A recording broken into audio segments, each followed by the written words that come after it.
ओम जयंती मंगला काली भद्रकाली कपालिनी दुर्गा क्षमा शिवा धात्री स्वाहा स्वधा नमोस्तुते भगवत्यै नमः पराम्बिकायै नमः। विधाय हृदि विश्वेशं विधाय गुरुवन्दनं बालानां सुखबोधाय क्रियते तर्कसंग्रहः। चलो चला जाए बाबू, इसको बंद कर दो, थोड़ा हल्ला ज़्यादा हो रहा है।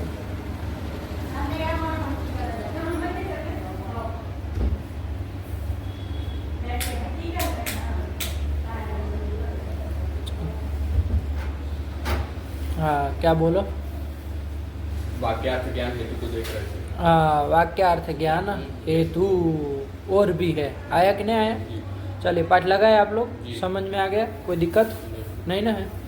चलो तो मूल कार्य ने कहा था आप्तवाक्यम शब्द है ना, उसमें आप्तवाक्य ही शब्द प्रमाण मूल कार्य ने तो यही ना बताया मूल ग्रंथ में।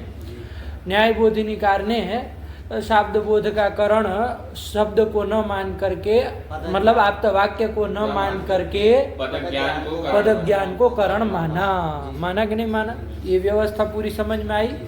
और पद ज्ञान के पश्चात चाहे मूल कार्य के भी अनुसार लो तो आप तो चरित वाक्य जब हो जाएगा, आप तो जब वाक्य का उच्चारण करेगा तो उसके अनंतर क्या होगा? पद ज्ञान होगा श्रोता को। आया कि नहीं? श्रावण प्रत्यक्ष होता है ना, पदों का ज्ञान हो जाएगा, खटपट आदि जो भी पद होंगे उसका ज्ञान हो जाएगा।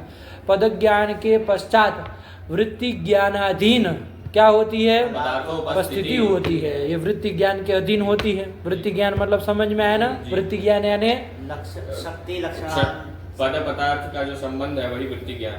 पद पदार्थ वो वृत्ति ज्ञान है। पद पदार्थ संबंध वृत्ति। तो वृत्ति ज्ञान यानी पद और पदार्थ के संबंध का ज्ञान। ज्ञान, पद पदार्थ के संबंध का ज्ञान, वो चाहे शक्ति रूप संबंध हो चाहे लक्षण रूप संबंध हो, उस संबंध का ज्ञान जिसको रहेगा, है कि नहीं है, उसको क्या हो जाएगा? पदार्थोपस्थिति हो जाएगी। हो जाएगी कि नहीं हो जाएगी?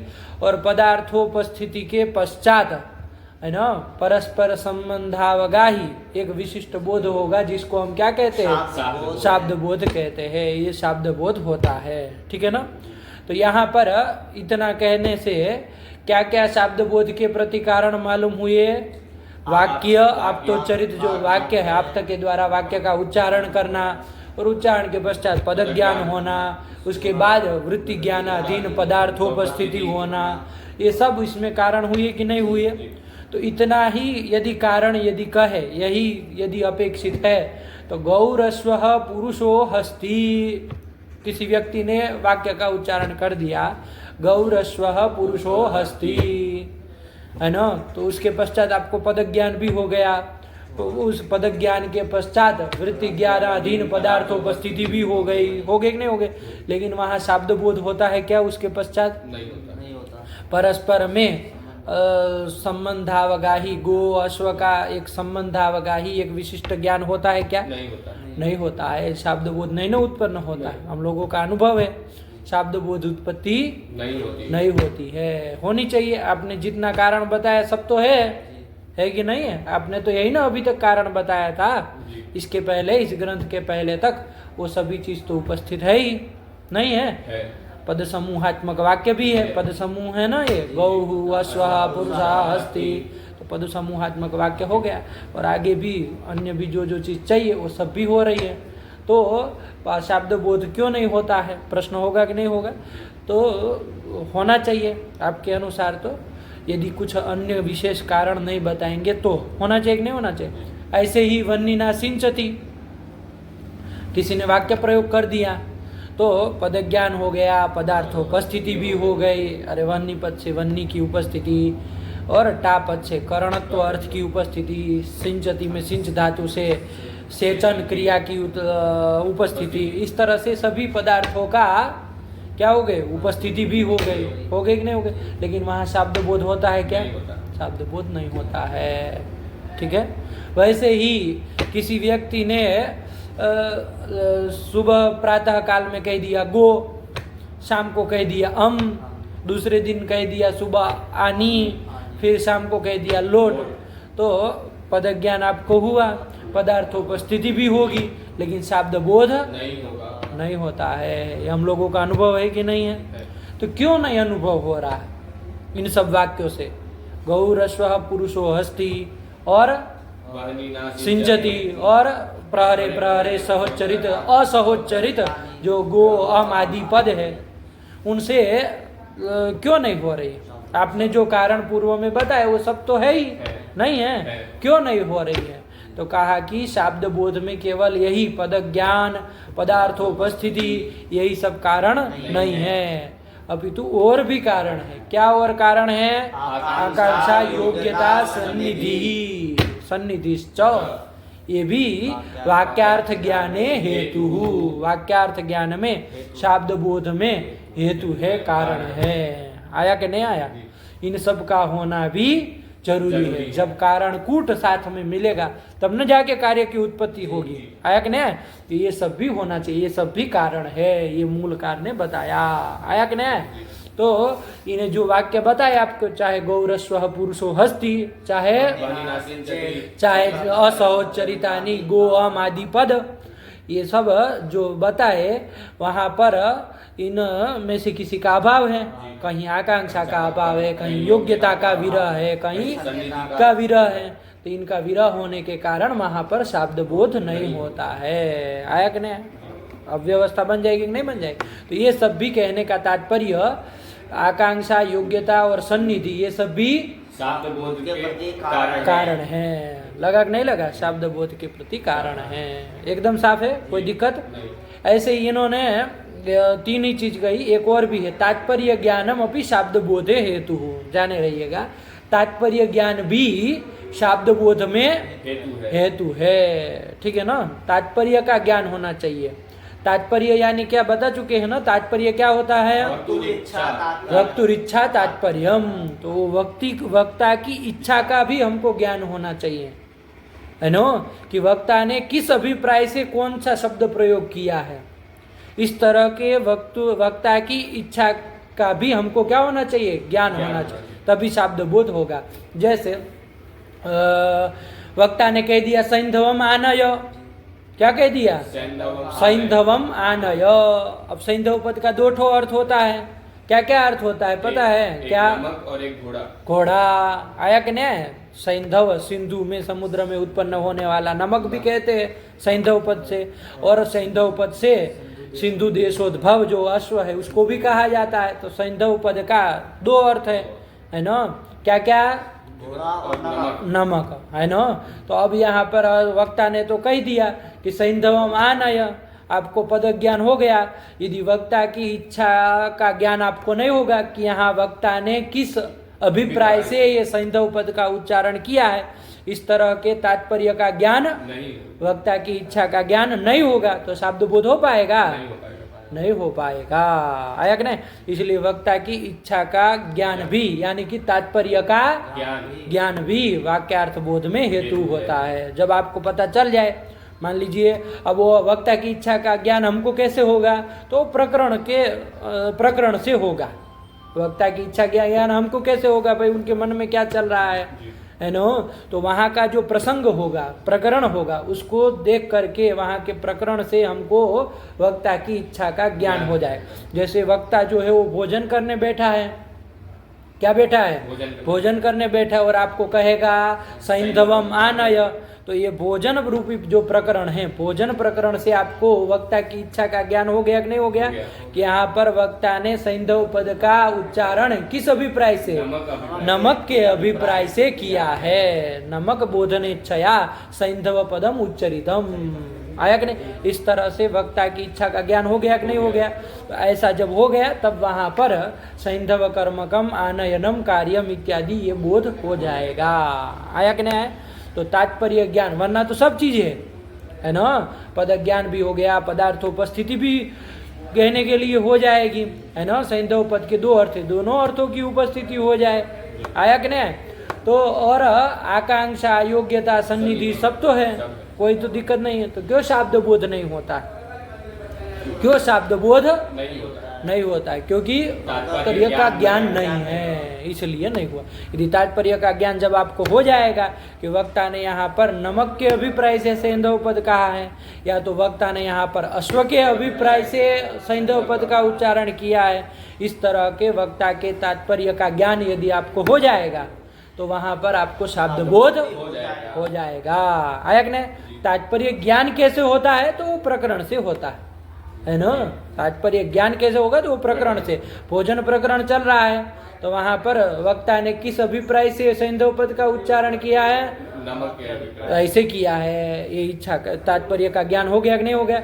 यदि युद्ध प्रकरण है, युद्ध में वो कह रहा है कि सैंधव मानय, तो वहां पर नमक ले जाने से काम नहीं ना चलेगा। वहां पर वक्ता ने अश्व के अभिप्राय से सैंधव पद का उच्चारण किया है। तो ये प्रकरण से क्या पता चल जाता है? तात्पर्य का ज्ञान हो जाता है, वक्ता की इच्छा का हमको ज्ञान हो जाता है। ठीक हुआ? और ये जब ज्ञान हो जाएगा तभी शाब्द बोध होता है। तो तात्पर्य ज्ञानम अपि शाब्द बोधे कारणम, ये भी जोड़ देना है ना। इन्होंने 3 कहा है, लेकिन एक और भी जोड़े रहना। चकार ग्रहण किया ना तो चकार से ले लेंगे। क्या कहा? सन्निधिश्च, तो चकार ग्रहण किया है तो चकारात अनुक्त, चकार जो है अनुक्त समुच्चयार्थ है ना। किसके समुच्चय के लिए? अनुक्त, जो नहीं कहा है उसका संग्रह करने के लिए। क्या नहीं कहा है? तात्पर्य ज्ञान, उसका संग्रह करने के लिए चकार ग्रहण किया है ना। अरे चकार समुच्चय के लिए ना आचार्य कहते हैं, या समुच्चय 2 तरह के, या तो उक्त का समुच्चय या तो अनुक्त का समुच्चय। उक्त का समुच्चय जो कहे उन्हीं का संग्रह सबों का कहने के लिए चकार ग्रहण किया।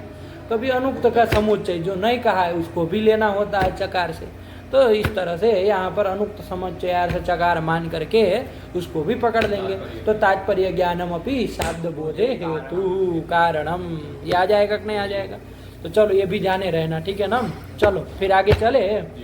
अब यहाँ पर मूलकार ने ये तो बता दिया कि वाक्यार्थ ज्ञान में क्या क्या हेतु है? आकांक्षा, योग्यता, सन्निधि। सन्निधि भी हेतु है, ये नहीं कि यही 3 हेतु है। अरे पदक ज्ञान वो सब तो चाहिए ही, उनका भी समुच्चय करना है। आया कि नहीं आया? उक्त का भी समुच्चय करना है, अनुक्त का भी समुच्चय करना है, सभी का। चलो तो यहाँ पर क्या कर लिया जाए बाबू? ये भी कारण है। निकल गया कि नहीं निकल गया? अब क्या है भैया? आकांक्षा, क्या है योग्यता, क्या है सन्निधि? प्रश्न होगा कि नहीं होगा? तो एक एक को क्रम से बता रहे हैं ना। सबसे पहला कौन है? आकांक्षा। आकांक्षा, आकांक्षा मतलब लोग में तो हम लोग आकांक्षा से क्या समझते हैं? आकांक्षा मतलब उसकी आकांक्षा है, साकार हमारी ऐसी आकांक्षा है। मतलब आकांक्षा से क्या समझते हैं? हमारी ऐसी इच्छा है। सही बोला, क्यों हड़बड़ा रहे हो? इच्छा, इच्छा के लिए आकांक्षा शब्द का प्रयोग करते हैं कि हमारी ऐसी आकांक्षा है, मतलब इच्छा है। आया कि नहीं आया? ऐसे योग्यता शब्द भी लोक में हम लोग योग्यता मतलब कोई उत्कृष्ट गुण, उत्कृष्ट गुण होना यही योग्यता है। अच्छे गुण होना है ना, जो भी मतलब किसी विषय को अच्छे से जानना, चाहे कुछ भी अच्छे गुण, सद्गुणवत्व, यही क्या होता है? योग्यता होती है ना। और सन्निधि, सन्निधि से क्या समझते हैं लोग में? सन्निधि मतलब सन्निधान, एक साथ रहना है ना, 2 पदार्थों का एक साथ रहना, यही सब समझते हैं। तो लेकिन यहाँ पर क्या लेना है? वो सब लौकिक अर्थ नहीं लेने हैं, पारिभाषिक लेना है। क्या लेना है? तो आकांक्षा क्या है, योग्यता क्या है, सन्निधि क्या है, ये सब ग्रंथकार बता रहे हैं। ठीक है ना। तो चलिए क्या है ये आकांक्षा, क्या बता दिए? मूल ग्रंथ तो चल ही लिए थे। आकांक्षा किसको कहते हैं? क्या बोले हैं? आया कि नहीं? एक पद का दूसरे पद के अभाव के कारण जो शाब्द वो अन्वयानुभावकत्व है, वही आकांक्षा है। आया कि नहीं? कोई एक पद दूसरे पद के अभाव के कारण शाब्द बोध को पैदा नहीं कर रहा है, तो उसका ये शाब्द बोधा जनकत्व है। अन्वयानुभावकत्व बता दिया ना। अन्वयानुभावकत्व मतलब बोधा जनकत्व। ये जो पद का शाब्द बोधा जनकत्व है, दूसरे पद के अभाव के कारण एक पद का शाब्द बोधाजनकत्व है, यही उसको उस पद की आकांक्षा है। आया कि नहीं? जैसे कर्तृवाचक कोई पद रहेगा, क्रियावाचक पद न रहे, तो वहां पर वो जो कर्तृवाचक पद है वो उस विशिष्ट शाब्द बोध को पैदा कर पाएगा क्या? नहीं कर पाएगा, नहीं न कर पाएगा। तो इसलिए वहां पर क्या है, वो कर्तृपद, कर्तृवाचक पद और क्रियावाचक पद ये दोनों परस्पर साकांक्ष है। ऐसे ही उसमें भी देख लो कि मान लीजिए क्रियावाचक पद कह दिया किसी ने पचति, है ना, कर्तृवाचक पद रामः नहीं कहा, तो वहां पर ये रामः पद के अभाव के कारण पचति पद जो है वो उस शाब्द बोध का जनक नहीं न होगा। इसलिए यहाँ पर पचति पद में उस पद की, कर्तृवाचक पद की आकांक्षा है, ये कहा जाएगा। समझ में आया? कर्तृवाचक पद को क्रियापद की आकांक्षा है, क्रियावाचक पद को कर्तृपद की आकांक्षा है। आया कि नहीं आया? भूतले घटः कह दिया जाए तब तो शाब्द बोध हो जाएगा, लेकिन यदि उसमें घटपद न दे, खाली भूतले कहे, भूतले ही कहे, तो यहाँ पर भूतल वृत्तिर घटः ये बोध हो पाएगा? नहीं हो पाएगा। आया कि नहीं आया? तो भूतल वृत्तिर घटः ये जो शाब्द बोध है वो किस पद के अभाव के कारण? घटः इस पद के अभाव के कारण केवल उस पद से हो पाएगा? किस पद से? भूतले, इस पद से नहीं हो पाएगा। तो शाब्द बोध का अजनक हो गया, तो वही पद में आकांक्षा है कहा जाएगा। आया कि नहीं? आकांक्षा जो होती है वो पद में रहती है, पदगता होती है। अरे अननुभावकत्व कहाँ जा रहा है? आपने से देख लो ना, पद में जा रहा है। शाब्द बोधा जनकत्व, शाब्द बोध का अजनक वो भूतले पद है कि नहीं? तो शाब्द बोधा जनकत्व ये किस में आ गया? भूतले पद में आ गया। तो शाब्द बोधा जनकत्व जो है वही क्या है? आकांक्षा है, जो कि पद में रहती है। तो पद जो है वो कैसे होने चाहिए? आकांक्षा वाले होने चाहिए, आकांक्षा सहित होने चाहिए। यदि आकांक्षा रहित होंगे तो वो शाब्द बोध के जनक नहीं होंगे। आया कि नहीं आया? आकांक्षा रहित यदि पद रहेगा, जैसे गौरस्व पुरुषो अस्ति, यहाँ पर गौ पद में तादृश शाब्द बोधा जनकत्व रूप आकांक्षा नहीं ना है? नहीं है। तो तादृश आकांक्षा रहित ये आपका वाक्य हो गया, है ना, सभी पद हो गए। ये आकांक्षा रहित जो ये आपका वाक्य है वो शाब्द बोध का जनक प्रमाण नहीं कहलाएगा, प्रमा का जनक नहीं कहलाएगा। समझ में आया कि नहीं? यही है। चलो, ये हम लोग जो अभी बोल रहे हैं ना, ये व्याकरण की दृष्टि से बोल रहे हैं, है ना। भूतले पद, घटः पद, पचति पद, नैयायिकों के यहाँ ये वो सक्तम पदम मानते हैं। ध्यान दीजिएगा, ये व्याकरण आप लोगों को समझ में आ जाए सीधे सीधे, इसलिए सीधा दिखा रहे है कि नहीं है। लेकिन वस्तुतः सक्तम पदम चलता है ना इनके यहाँ, तो इस तरह से भूतले पद ऐसे करके नहीं चलना। आया कि नहीं? जैसे यहाँ के लिए देखना हो तो कर लो, जैसे घटम है ना, तो यहाँ दो पद है, घट पद भी है, अम पद भी है। आया कि नहीं? तो घटम के द्वारा हमको एक शब्द बोध होता है कि नहीं होता है? ऐसे भी देख लो, घटम के द्वारा भी शब्द बोध होता है ना। क्या बोध होता है? घट कर्म, ऐसा बोध होता है ना। या तो घटनिष्ठम कर्मत्वम, देखो घटम में घट पद का अर्थ है घट और अम का अर्थ है कर्मत्व, है ना। और वो घट पदार्थ का कर्मत्व में घट कर्म है ना, तो कर्मत्व उसमें रहेगा, तो निष्ठत्व संबंध है ना, अन्वय होता है। तो घटनिष्ठम कर्मत्वम ये बोध होता है। क्या बोध होता है? घटनिष्ठम कर्मत्वम। किसके द्वारा? किस वाक्य से? घटम, इस वाक्य से। ये वाक्य ही ना हो गया, पद समूह हो गया कि नहीं हो गया? इनके यहाँ सक्तम पदम चलता है, घट भी सक्त है तो पद है, और अम भी सक्त है इसलिए पद है, और पद समूह ये घटम जो है वाक्य हो जाएगा। क्या कहना आया कि नहीं? तो घटम से जो शब्द बोध होता है, क्या शब्द बोध होता है वैदेही शरण? घटनिष्ठम कर्मत्वम, घटीयम कर्मत्वम, ये भी कह दो, घटीयम कर्मत्वम, ये शब्द बोध होता है। अब यहाँ देख लो, मान लीजिए अम पद न कहे, है ना, यहाँ घटा लो, आकांक्षा है कि नहीं है ना, लक्षण के अनुसार घटा लो। खाली किसी ने घट ही कहा, अम नहीं कहा, तो यहाँ केवल घट पद से घटीयम कर्मत्वम ये बोध हो पाएगा? नहीं होता है, नहीं होता है। तो घटाओ, पदस्य, घट पदस्य पदांतर व्यतिरेक, मतलब अन्य पद का अभाव। किस पद का अभाव? अम पद का। क्या कह रहे हो? अम पद का अभाव। अरे पद का ना अभाव, अम पद का अभाव प्रयुक्त जो शाब्द बोधा जनकत्व है, शाब्द बोध का जनक वो नहीं ना होगा, कौन?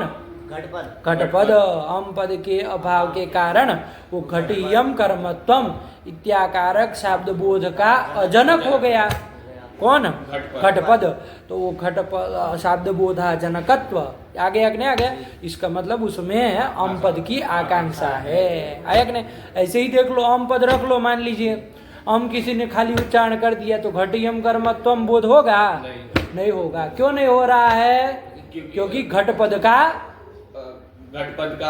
अभाव है। अरे अम ही कहा तो घटपद का अभाव हो गया, तो यहाँ भी ऐसे भी घटा लो, पदस्य मतलब अम पदस्य, पदांतर व्यतिरेक मतलब कौन पदांतर का व्यतिरेक? घटपद जो अन्य पद है घटपद, उसका व्यतिरेक यानी कि अभाव, उसके कारण क्या हो रहा है? शाब्द बोध का अजनक हो रहा है, कौन? अम पद। कौन से शाब्द बोध का अजनक हो रहा है? कर्मत्वम। इस शाब्द बोध का अजनक हो रहा है, तो अजनकत्व उस हम पद में आ गया कि नहीं आ गया? तो इसमें भी आकांक्षा है घटपद की। तो परस्पर में दोनों पद साकांक्ष है, घटपद को अम पद की आकांक्षा है, अम पद को घटपद की आकांक्षा है, तो साकांक्ष पद हो गए। तो ऐसे आकांक्षा सहित जो वाक्य होंगे वही शाब्द बोध के प्रकार जनक होंगे। यदि आकांक्षा नहीं रहेगी तो शाब्द बोध नहीं होता है। समझ में आ गए? तो यही है, पढ़ लो। पदस्य पदांतर व्यतिरेक प्रयुक्तान्वयान अनुभावकत्वम आकांक्षा। ठीक है ना? जैसे यहाँ पर भी आगे कि नहीं आगे समझ में? वही है। चलो फिर योग्यता, ये सब मूल तो पढ़ा ही दिए थे ना, आगे चला जाए। चलो उसको पढ़ लिया जाए। न्यायबोधिनी, न्यायबोधिनी चलो आ गया ना? ये आकांक्षा समझ में आ गई? चलो हाँ, क्या है न्यायबोधिनी? न्यायबोधिनी आकांक्षाम लक्षयति। हाँ, आकांक्षाम लक्षयति, आकांक्षा का लक्षण कर रहे हैं। क्या? आकांक्षाम कह लक्षयति अन्नम भट्ट मूलकारः आकांक्षाम लक्षयति। चलो ठीक है। पदस्येति क्या? पदस्य पदांतर व्यतिरेक प्रयुक्तान्वयान अनुभावकत्वम आकांक्षा। हाँ, जब भी प्रतीक लेना तो एक बार मूल वहाँ का बोल दिया करो, फिर तब आगे की टीका पढ़ो। आ गया? मूल लग गया बढ़िया से? चलो अब क्या कह रहे इधर? अव्यवहितोत्तरत्वादि संबंधेन यत् पदे यत् पद प्रकारक ज्ञान व्यतिरेक प्रयुक्तो यादृश शाब्द बोधा भावस्तादृश शाब्द बोधे तत्पदे तत्पदवत्वम आकांक्षा। तत्पदे तत्पदवत्वम आकांक्षा, इसी को आकांक्षा बना दे रहे। तत्पदे तत्पदवत्वम है ना? अव्यवहितोत्तरत्व संबंधेन तत्पदे तत्पदवत्वम। आया कि नहीं? चलो अब इसमें क्या कह रहे, क्रम से पढ़ो तो समझ में आया क्या कहे। अव्यवहितोत्तरत्वादि संबंधेन यत् पदे यत् पद प्रकारक ज्ञान व्यतिरेक प्रयुक्तो यादृश शाब्द बोधा भावास्तादृश शाब्द बोधे तत्पदे तत्पदवत्वम आकांक्षा। देखो बाबू, यहाँ घटम है, इसी को पकड़ करके चलो, है कि नहीं है? यहाँ पर घट पद विशिष्ट अम पद है कि नहीं है? वैशिष्ट्यम केन संबंधेन? स्वाव्यवहितोत्तरत्व संबंधेन। घट पद से विशिष्ट अम पद कर रहे हैं, है ना? तो घट पद से विशिष्ट अम पद कैसे, कौन संबंध से? क्या वहाँ कर रहे हो? साथ में बोलो फटक से। स्वाव्यवहितोत्तर संबंधेन है, व्यवहितोत्तरत्व संबंधेन। ये सब शब्दावली एक बार में पकड़ना सीखो। स्वाव्यवहितोत्तरत्व संबंधेन घटपद विशिष्ट अम पदत्व, यही आकांक्षा है। आया कि नहीं? जैसे यहाँ देख लो, स्व करके किसको लिया जाएगा? घटपद से विशिष्ट अम पद को बनाना है, तो जिसको ले जाना है उसी को स्वपद से पकड़ेंगे। किसको पकड़ेंगे? घटपद को। स्वम से लिया घटपदम, उससे अव्यवहितोत्तर कौन है? अम पद है। अव्यवहितोत्तरत्व किसमें गया? तो इस संबंध से स्वाव्यवहितोत्तरत्व संबंधेन घटपद से विशिष्ट अम पद हुआ कि नहीं हुआ? और तादृश अम पदत्व किसमें रहेगा?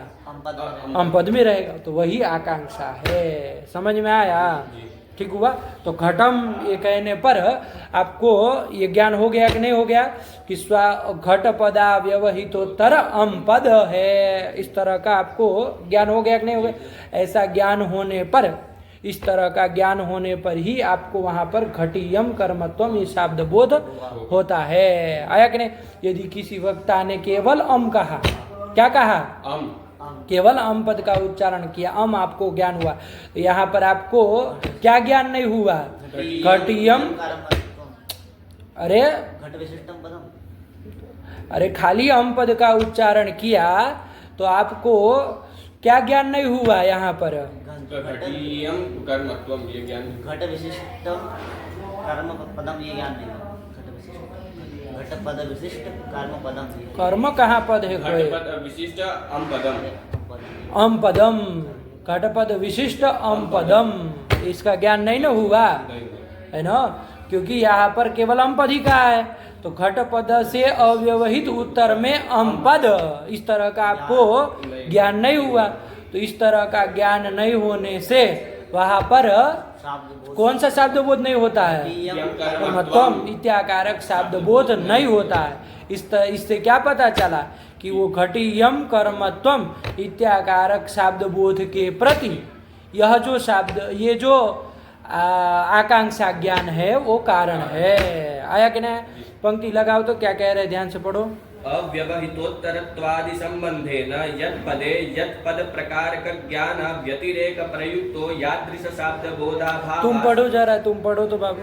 अव्यवहितोत्तरत्वादि संबंधेन यत्पदे यत्पद प्रकारक ज्ञान व्यतिरेक प्रयुक्तो यादृश शब्द बोधाभावः तादृश शब्द बोधे तादृश शब्द बोधे तत्पदे तत्पदवत्वम आकांक्षा।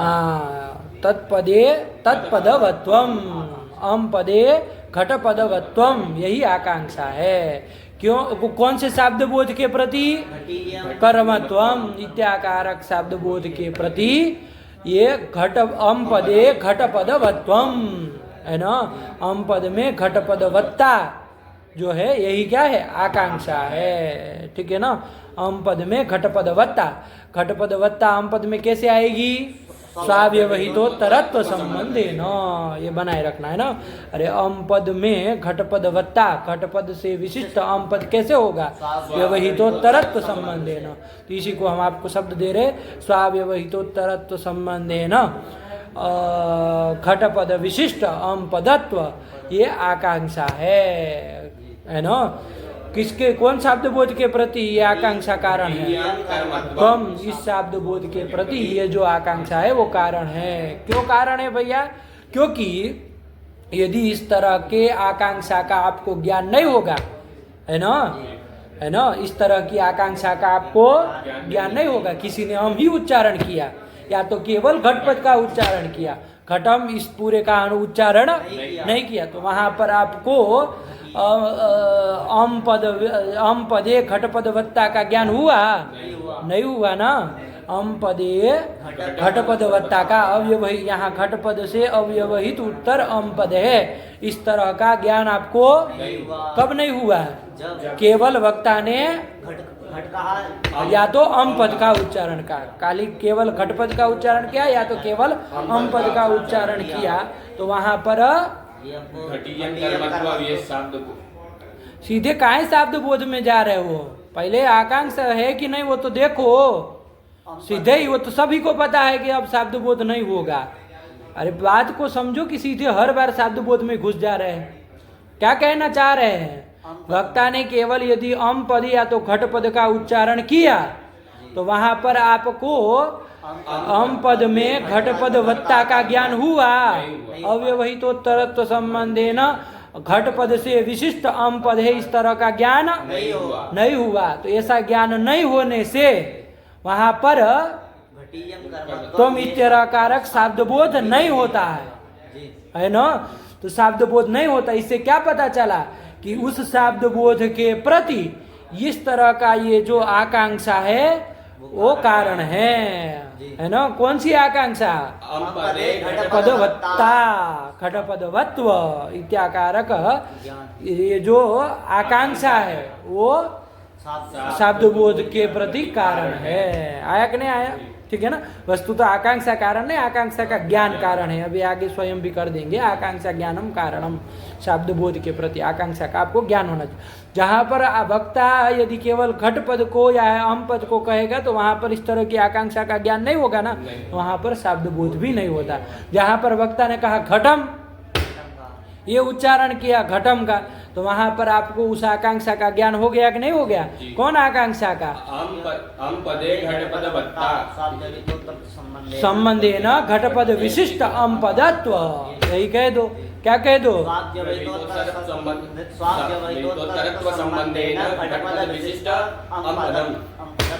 अम पदत्व है ना। अम पद में इस अम पदत्व का जब आपको ज्ञान होगा तभी वहां पर क्या होता है? शाब्द बोध होता है। घटियम कर्मत्वम, ये शाब्द बोध होता है। ध्यान से पंक्ति बिठाओ, क्या कह रहे हैं? अव्यवहितोत्तरत्वादि संबंधेन, आदि कह रहे हो, आदि के बाद में समझाते हैं, लेकिन अव्यवहितोत्तरत्व संबंधेन यत पदे अम पदे यत पद प्रकार यत पद, देखो जब अम पद घट पद विशिष्ट अम पद कहेंगे तो अम पद क्या बन जाएगा आपका? विशेष्य बन जाएगा। ये जो ज्ञान होगा आपको कि अव्यवहितोत्तरत्व संबंधेन घट पद विशिष्टम अम पदम, ये जो ज्ञान होगा इस ये आकांक्षा का ज्ञान है ना, ये आकांक्षा का ज्ञान है। ठीक हुआ। इस ज्ञान में कौन विशेष्य बन रहा है? अम पद, और प्रकार कौन बन जाएगा? घट पद प्रकार बन जाएगा। ठीक है ना। चलो वही तो आप घटाओ। अव्यवहितोत्तरत्व संबंधेन यत पदे, यत पदे मतलब अम पदे, यत पद प्रकार मतलब पद प्रकारक ज्ञान व्यतिरेक, मतलब यदि ज्ञान का अभाव होगा, जहाँ पर इस तरह के ज्ञान का अभाव होगा, जिसको इस तरह का विशिष्ट ज्ञान नहीं होगा, घटपद विशिष्ट अम पद है, इस तरह का विशिष्ट ज्ञान जिसको नहीं होगा, वो ज्ञानाभाव व्यतिरेक प्रयुक्तो, उस ज्ञानाभाव प्रयुक्त, उस तरह का ज्ञान जिसको नहीं होगा उससे क्या होगा? तत्प्रयुक्त यादृश शाब्द बोधा भाव, इस तरह का ज्ञान नहीं होगा जिसको, उसको कौन सा शाब्द बोध नहीं होगा? कर्मत्वम इत्याकारक शाब्द बोध नहीं होगा, नहीं ना होगा। हाँ, यादृश शाब्द बोधा भाव तादृश शाब्द शाब्द बोधे, तादृश शाब्द बोधे मतलब कर्मत्वम इत्याकारक शाब्द बोधे तत्पदे त्वम आकांक्षा है ना। अम पदे घट पदवत्वम, ये आकांक्षा है। अव्यवहितोत्तरत्व संबंधे न जोड़ दीजिएगा, अव्यवहितोत्तरत्व संबंधे न अम पदे घट पदवत्वम, यही आकांक्षा है। आया कि नहीं? ठीक हुआ। उस शब्द बोध के प्रति यही आकांक्षा कारण है। वस्तुतः आकांक्षा नहीं, उस आकांक्षा का ज्ञान कारण है। आया कि नहीं आया? आकांक्षा तो रहेगी, आपको ज्ञान नहीं होगा तो वहाँ पर शब्द बोध नहीं ना होता, आकांक्षा ज्ञान कारण है। आया कि नहीं? चल यही है। जहाँ पर घटम ऐसा उच्चारण कर दिया जाए, घटम ये उच्चारण कर दिया तो आपको यहाँ पर घटपदाव्यवहितोत्तर अम पद है, ये ज्ञान हो गया कि नहीं हो गया? अरे कान से आपने सुन लिया ना तो आपको ज्ञान हो गया। क्या ज्ञान हो गया? घटपद विशिष्ट अम पद का ज्ञान हो गया। तो इस तरह के आकांक्षा का ज्ञान जब आपको हो जाएगा तो वहां पर वो शब्द बोध हो जाता है। कौन सा शब्द बोध? ये शब्द बोध हो जाता है। तो इन्होंने ये कर दिया है, आकांक्षा को बदल वो कर दिया। क्या कर दिया? तत्पदे तत्पदवत्वम, यही आकांक्षा बना लिया है ना। तत्पदे तत्पदवत्वम है ना। इसको और कहना हो तो तत्पद विशिष्ट तत्पदवत्वम, ऐसे भी कह दो, कोई विशिष्ट करके जोड़ दो, वत न कह के, तो वैसे भी चल दोगे तो चल जाएगा। और वो तत्पदवत्ता के न संबंधे न तरत्व संबंधे न, आदि शब्द जोड़ा था तो स्वाव्यवहित पूर्वत्व संबंधे न भी कर सकते हैं, है ना। यदि आप उधर से लाएंगे कि अम पद से विशिष्ट घट पद को कहेंगे, अम पद से घट पद को कहेंगे तो स्वाव्यवहित तरत्व संबंध न काम नहीं ना चलेगा। स्वाव्यवहित तरत्व संबंध न तो अम पद से विशिष्ट घट पद होगा? नहीं होगा, क्योंकि स्वम से पकड़े अम पद, उसके अव्यवहित उत्तर में नहीं ना है, तो वहां पर स्वाव्यवहित पूर्वत्व संबंधे न आया कि नहीं। तो स्वाव्यवहित पूर्वत्व संबंधे न घट पदे अम पदवत्वम जो है यही आकांक्षा है। समझे कि नहीं समझे? इस आकांक्षा का आपको ज्ञान होना चाहिए, तभी वहाँ पर शब्द बोध होगा। ठीक हुआ? चल ठीक है, पढ़ो पढ़ो पढ़ो, तुम ही पढ़ो। अव्यवहितोत्तरत्वादि संबंधेन यत् पदे यत् पद प्रकारक ज्ञान व्यतिरेक प्रयुक्तो यादृश शाब्द बोधा भावः तादृश शाब्द बोधे तत्पदे तदपदवत्वम आकांक्षा। आकांक्षा समझ में आ गया ना? कोई दिक्कत नहीं ना है? चलो हाँ, यथा घटम इत्यादि आप यथा करके घटम करके समझा भी रहे वही बात। चलो पढ़ो। यथा घटम इत्यादि स्थले अव्यवहितोत्तरत्वादि संबंधेन अम्पदम घटपदवत् इत्याकारक अम्पद विशेष्यक घटपद प्रकारक ज्ञान सत्वे घटीयम कर्मत्वम इति बोधो जायते। जायते, जहाँ पर घटम वक्ता ने उच्चारण किया तो वहाँ पर आपको ये ज्ञान हो गया ना कि यहाँ पर अव्यवहितोत्तरत्व संबंधेन, कौन पद वाला कौन पद है बोलो तो जरा? अव्यवहितोत्तरत्व संबंधेन बोल रहा है। अम पद विशिष्ट घटपद अम पद विशिष्ट घटपद। अव्यवहितोत्तरत्व संबंधेन कहा तो अव्यवहितोत्तरत्व संबंधेन कौन से पद विशिष्ट कौन सा पद होगा? घटपद विशिष्ट अम पद। हाँ, तो काहे गुड़ गोबर कर रहे हैं? अरे घट पदवत अम पदम, अव्यवहितोत्तरत्व संबंधेन घट पदवत अम पदम इत्याकारक जब ज्ञान आपको हो जाएगा तब वहां पर क्या शब्द बोध होता है? कर्मत्वम, ये शब्द बोध होता है। आया कि नहीं आया? ये जो ज्ञान है यही आकांक्षा का ज्ञान है, आकांक्षा नहीं है, आकांक्षा का ज्ञान हुआ। क्या ज्ञान का आकार बोले? अव्यवहितोत्तरत्व संबंधेन घटपद विशिष्ट अम पदम। स्वाव्यवहितोत्तरत्व संबंधेन घटपदवत् अम पदम। अम पदम, घटपदवत अम पदम। क्या बोले? स्वाव्यवहितोत्तरत्व संबंधेन घटपदवत् अम पदम। अम पदम, ये ज्ञान जब रहे, ये ज्ञान जो है ये आकांक्षा का ज्ञान है, ये ज्ञान जब रहेगा तभी वहां पर घटीयम कर्मत्वम यह शब्द बोध होता है। घटम इत्यादि स्थले अव्यवहितोत्तरत्वादि संबंधेन अम पदम घटपदवत् इत्याकारक अम पद विशेष्यक घटपद प्रकारक आया? घटीयम कर्म। अरे समझ आया? क्या पंक्ति पढ़ रहे हो कि खाली बाचे जा रहे हो? बिठाते चलो। यथा घटम इत्यादि स्थले अव्यवहितोत्तरत्वादि संबंधेन अम पदम घटपदवत् इत्याकारक ये जो ज्ञान, क्या ज्ञान आकार बोले? अव्यवहितोत्तरत्व संबंधेन घटपदवत् अम पदम। घटपदवत् अम पदम इत्याकारक ये जो ज्ञान है किम विशेष्य किम प्रकारक है? घटपद प्रकारक है और अम पद विशेष्यक है। ये जो ज्ञान है पढ़ो, इत्याकारक अम पद विशेष्यक घटपद प्रकारक ज्ञान सत्वे, ये ज्ञान होने पर घटीयम कर्मत्वम इति शब्द बोधो जायते, शब्द बोध होता है। जहाँ पर इस तरह का आपको ज्ञान नहीं हुआ, किसी वक्ता ने मान लीजिए ओम ही कहा है या तो घट ही उच्चारण किया, तो वहां पर इस तरह की आकांक्षा का ज्ञान आपको नहीं न होता है। कौन सा ज्ञान नहीं होता है? अव्यवहितोत्तरत्व संबंधेन घटपदवत् अम पदम, ये ज्ञान नहीं होता। केवल हम उच्चारण किया तो कहाँ उस तरह का ज्ञान होता है? नहीं होता है। केवल घटपद का उच्चारण किया तो नहीं ना इस तरह का ज्ञान, तो वहां पर शब्द बोध भी नहीं होता है। जब इस तरह का ज्ञान होगा तभी घटीयम कर्मत्वम ये शब्द बोध होता है। मान लीजिए इसका उल्टा फुल्टी कर दे, अम घट बोल दे, तब भी वहां पर घटीयम कर्मत्वम शब्द बोध नहीं न होता है, क्योंकि वहां पर भी आपको अव्यवहितोत्तरत्व संबंधेन घटपदवत् अम पदम इत्याकारक ज्ञान नहीं हुआ, तो वहां भी शब्द बोध नहीं होता है। जहां पर इस तरह के आकांक्षा का ज्ञान होगा, क्या आया कि नहीं? वो स्वाव्यवहित पूर्वत्व संबंध ले तो इस तरह से बोले, स्वाव्यवहित पूर्वत्व संबंधेन अम पदवत् घटपदम इत्याकारक अम पद प्रकारक घटपद विशेषक ज्ञान रहेगा, तभी वहां घटीयम कर्मत्वम शब्द बोध होता है। दोनों में से कोई भी रहेगा तो चलेगा ना। अरे अव्यवहितोत्तरत्व संबंधेन घटपदवत् अम पदम ज्ञान रहे, चाहे अव्यवहित पूर्वत्व संबंधेन अम पदवत घट पदम इत्याकारक ज्ञान रहे तो दोनों प्रकार कोई भी आकांक्षा ज्ञान रहेगा तो दोनों जगह वहाँ घटियम कर्मत्वम हो जाएगा। आया कि नहीं? चलो वही कह रहे, पढ़ लो। यथा घटम इत्यादि स्थले अव्यवहितोत्तरत्वादि संबंधेन अम पदम घटपदवत् इत्याकारक अम पद विशेष्यक घटपद प्रकारक ज्ञान सत्वे घटीयम कर्मत्वम इति बोधो जायते। जायते, चलो चलो, नहीं आया? अम घट इति विपरीतोच्चारणे अम घट किसी ने विपरीत उच्चारण कर दिया तो वहां पर घटियम कर्मत्वम शब्द बोध होता है? नहीं होता है। क्यों नहीं हुआ?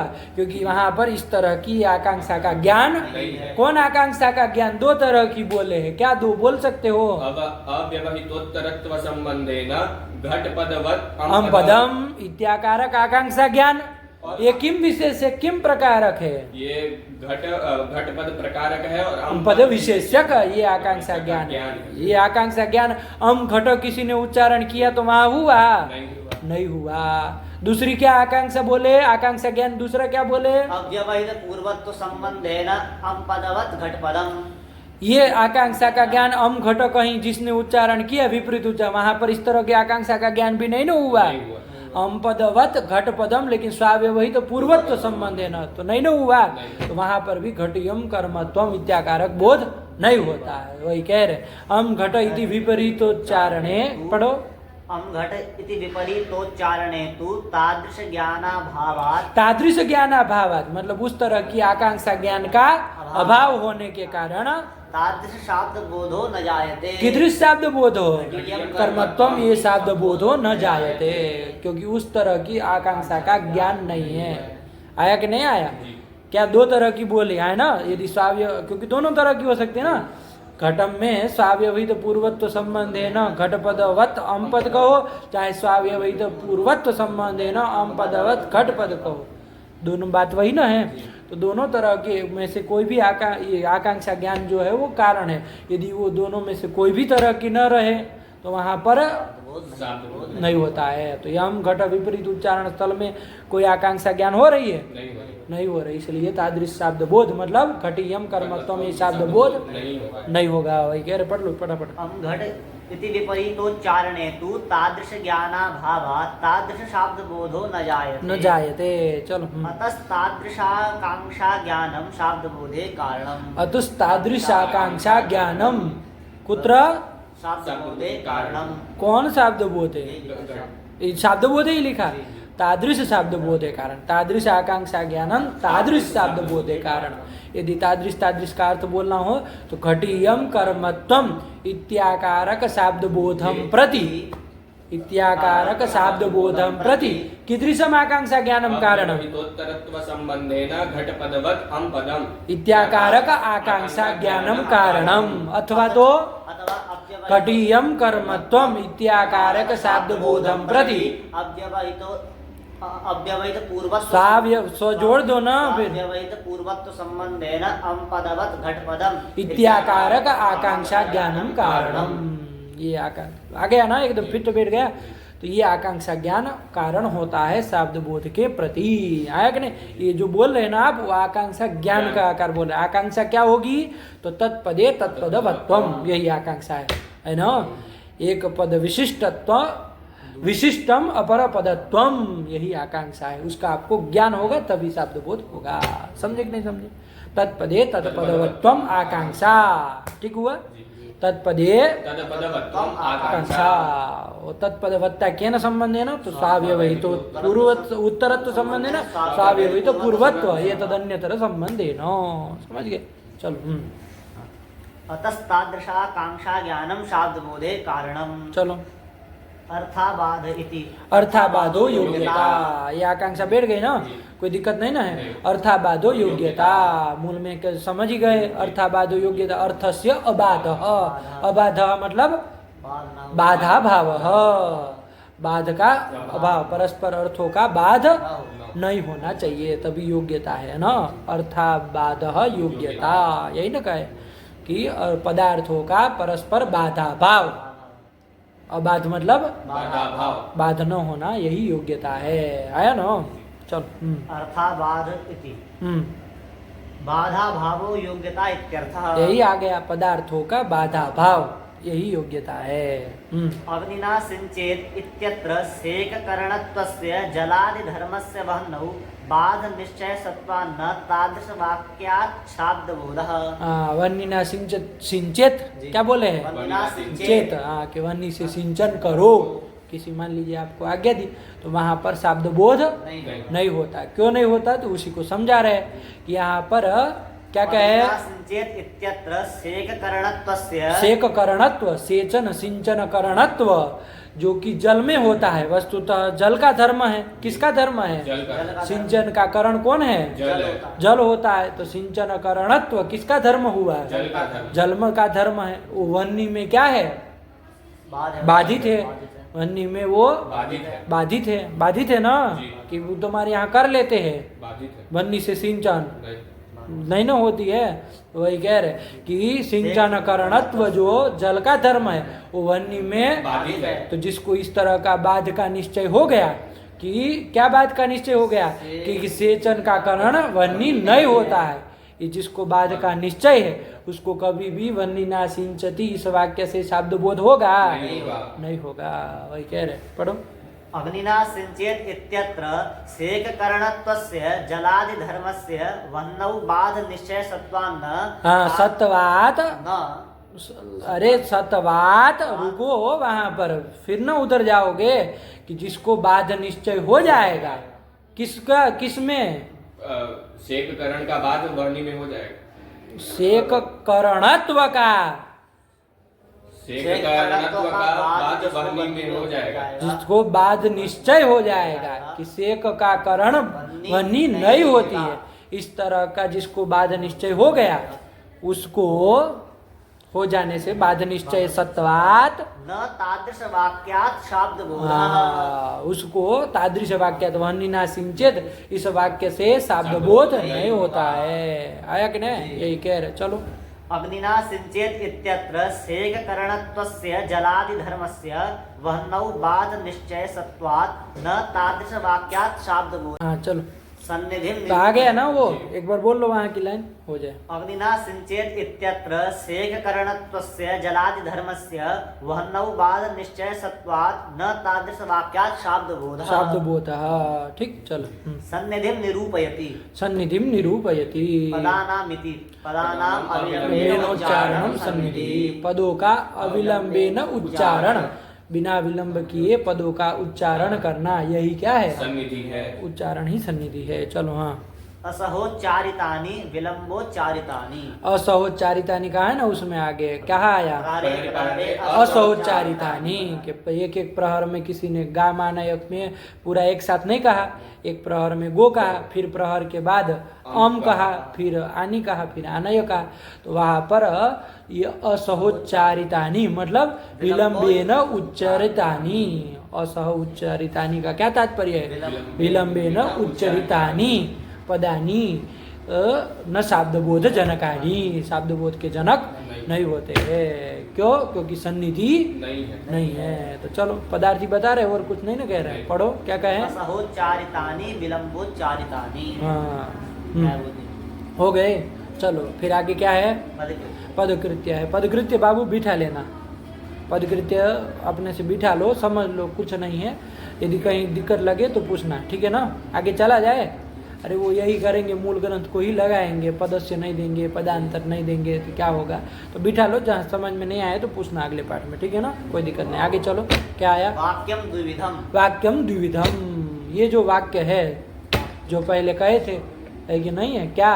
वाक्यम पद समूह। पद समूह। पद समूह वाक्यम, पदों का समूह वाक्य होता है। ये तो कह दिए, ये तो वाक्य का लक्षण बनाया है ना, कि पद समूहत्वम वाक्य से लक्षणम, अनेक पदों का जो समूह है वही क्या है?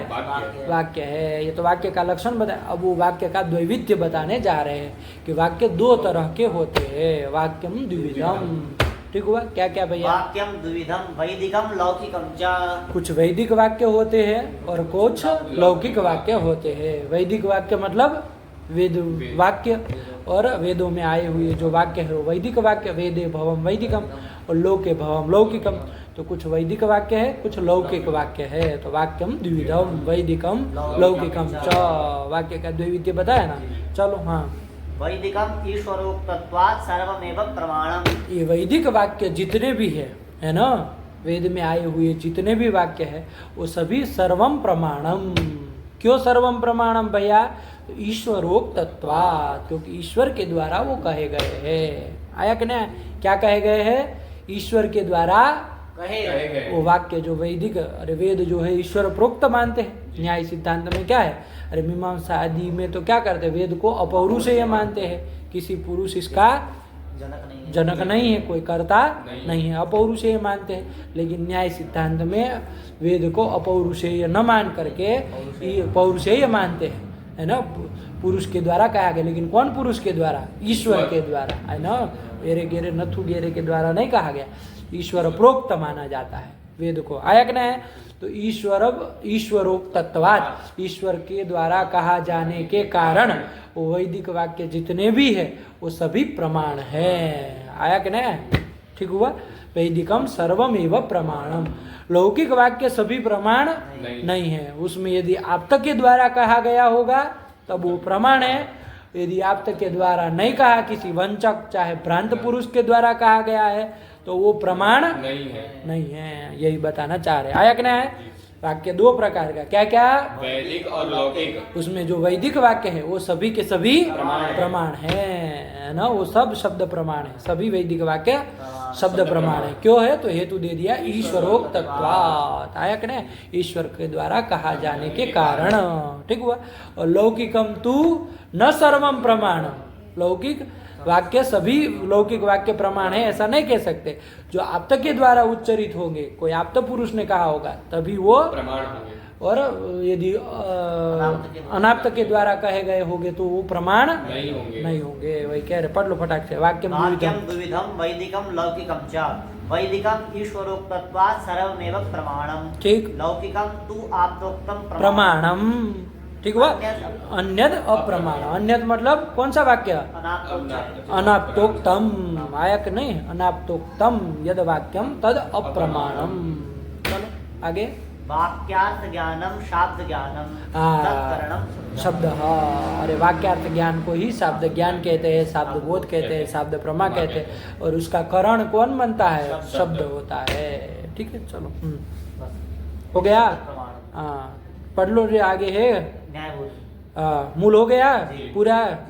चलो हाँ, वेद वाक्यम इत्यर्थः। वेद वाक्यम इत्यर्थः। चलो किसका किसका क्या है? वाक्यम द्विविधम वैदिकम लौकिकम। अरे प्रतीक क्या लिए?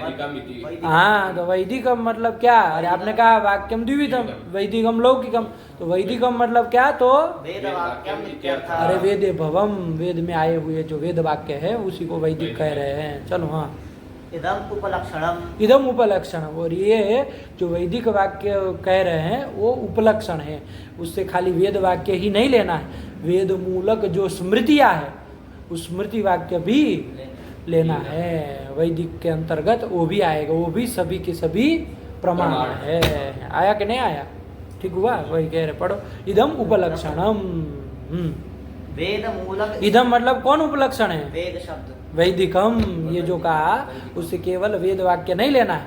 वो वैदिकम पद जो है वो अपने अर्थ को तो बताएगा, साथ ही साथ अन्य अर्थ को भी बताएगा। यही ना होता है उपलक्षण। मतलब क्या होता है? स्वबोधकत्वे सती स्वेतर बोधकत्वम। अपना बोध करा, अपने अर्थ का बोध कराते हुए जो अन्य अर्थ का भी बोध करावे, यही उपलक्षण होता है। तो वैदिक शब्द वेद वाक्य को तो बताएगा अपने अर्थ, लेकिन अन्य जो वेद मूलक जो स्मृति वाक्य है, वेद मूलक जो स्मृति वाक्य है उसको भी बताएगा। तो वो भी समझ लेना, वो भी इसी के अंतर्गत वैदिक कहने से आ गया। आया कि नहीं आया? चलो हाँ। इदम उपलक्षणम वेद मूलक स्मृत्यादीन्यपि ग्राह्याणि। नहीं, वेद मूलक जो स्मृति आदि है ना, स्मृति पुराण आदि, वो भी ग्राह्य है। वैदिक करके वो वाक्य भी ले लेना, वो भी सभी के सभी वेद मूलक होने के कारण वो भी प्रमाण माने जाते हैं। चलो चलो। लौकिकम तु इति। हाँ, लौकिकम वेद वाक्य भिन्नम इत्यर्थः। हाँ, लौकिकम मतलब क्या? तो वेद वाक्यम भिन्नम। लौकिकम का कोई व्याख्या नहीं की, कि लौकिक मतलब क्या, हम तो कह दिए कि लोके भवम, लोक में जो उच्चरित वाक्य होते हैं, है ना, लेकिन इन्होंने वेद वाक्य से भिन्न जो वाक्य है वो सब लौकिक है। आया कि नहीं? उसके अतिरिक्त वेद वाक्य मतलब वो वेद वाक्य और वेद मूलक जो स्मृति वाक्य है उससे भिन्न जितना भी सब वाक्य है वो सारा का सारा लौकिक वाक्य के अंतर्गत आएगा। चलो वेद वाक्य भिन्न मित्यर्थः आत्तत्पंच प्रयोग हेतु भूत यथार्थ ज्ञानवत्वम। ये तो समझाई थी। ये कहाँ आया? आप तक का मूल में आया कहीं? लौकिकम तु आप तो उत्तम प्रमाण होता। आप तो क्या है भैया? आप तो किसको कहेंगे?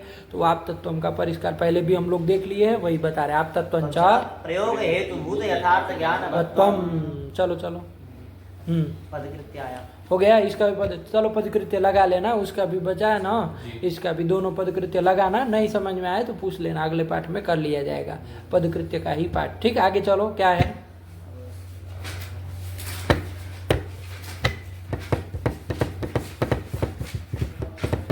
यथार्थानुभव आया। चलो ये शब्द खंड हो गया, यही शब्द खंड है। इसको अच्छे से बिठा बाबू, कोई भी दिक्कत लगे तो अगले पाठ में पूछो। और पदकृत्य भी यदि दिक्कत लगेगी तो पूरा पाठ कर दिया जाएगा। दोनों का बचा ना, उधर आकांक्षा वाले का और इधर ये वाक्यम द्विविधम का, तो अगले पाठ में कर लेंगे। रखा जाए, अभी समय इसमें जगह भी कम है तो रखा जाए पाठ। ठीक, भगवते नमः, पराम्बिकायै नमः। अस्तु।